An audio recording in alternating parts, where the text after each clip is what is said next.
如果你觉得最近信箱里的 SP Group 水电费账单越来越厚，数字越来越高，这绝不仅仅是短期通胀那么简单。就在最近，新加坡总理黄循财在能源市场管理局25周年晚宴上，给出了一个非常明确，甚至有些严厉的警告：未来25年，新加坡人要做好准备，彻底告别廉价电时代。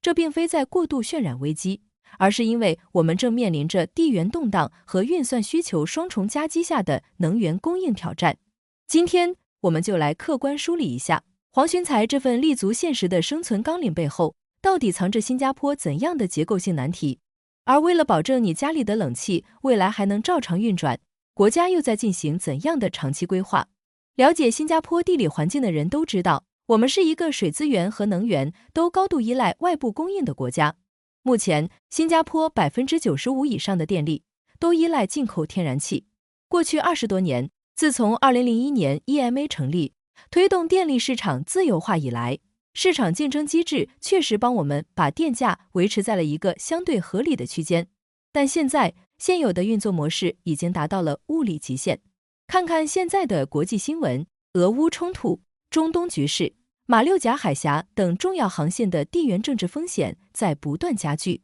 天然气供应链变得非常脆弱。只要外部发生冲突，我们这里的电费就得跟着跳涨。比如2022年能源危机时，全球抢购天然气，很多家庭的账单直接多出了几十块。同时，我们正在全力拥抱数字经济。大家知道，运算模型和数据中心需要消耗惊人的电量。新加坡已经是全球数据中心密度最高的城市之一。为了维持我们在东南亚的经济竞争力，我们不可能把这些科技巨头拒之门外。但这也意味着，我们的电网正承受着前所未有的负荷，既要保证全岛不断电，又要拼经济保住饭碗，还要按计划完成2050年的净零排放脱碳目标。这几乎是一个难以兼顾的三角难题。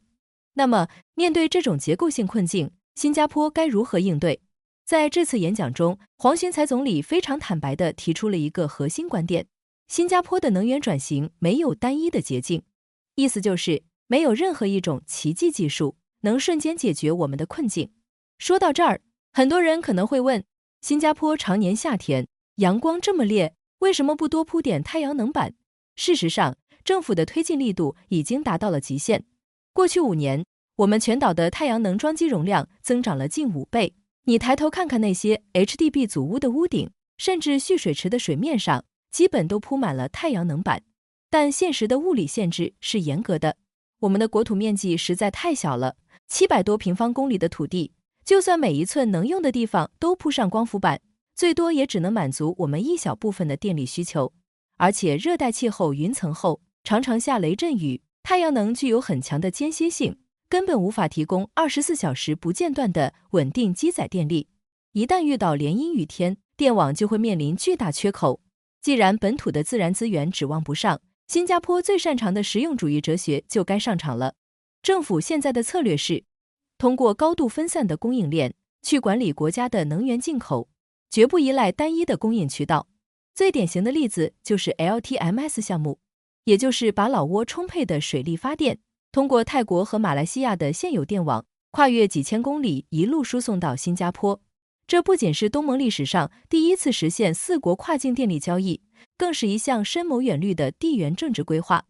大家想想，这不单单是一笔简单的买电生意，更是一种深度的利益交融。通过把周边国家的经济利益和新加坡的能源需求交织在一起，我们实际上是用多元化的战略对冲掉了单一天然气供应链断裂的系统性风险。不仅如此，新加坡还在积极探讨从周边国家进口绿电的各种方案。这一切的背后，都是为了让我们的能源来源尽可能分散。但光靠买别人的电，真的足够支撑新加坡未来几十年的发展需求吗？如果说跨境买电是短期的过渡方案，那么长期来看，新加坡必须打破一些过去的政策限制，去评估那些曾经被认为风险较高的领域，比如核能。一提到核电站，很多人脑子里马上会浮现出切尔诺贝利或者福岛的画面。确实，目前全球核能发电的占比已经从1990年代的18%一路降到了现在的9%左右。公众对核泄漏和核废料处理的担忧是客观存在的。但是在这次 EMA 的演讲中，新加坡政府已经公开确认，正在认真研究核能的可行性。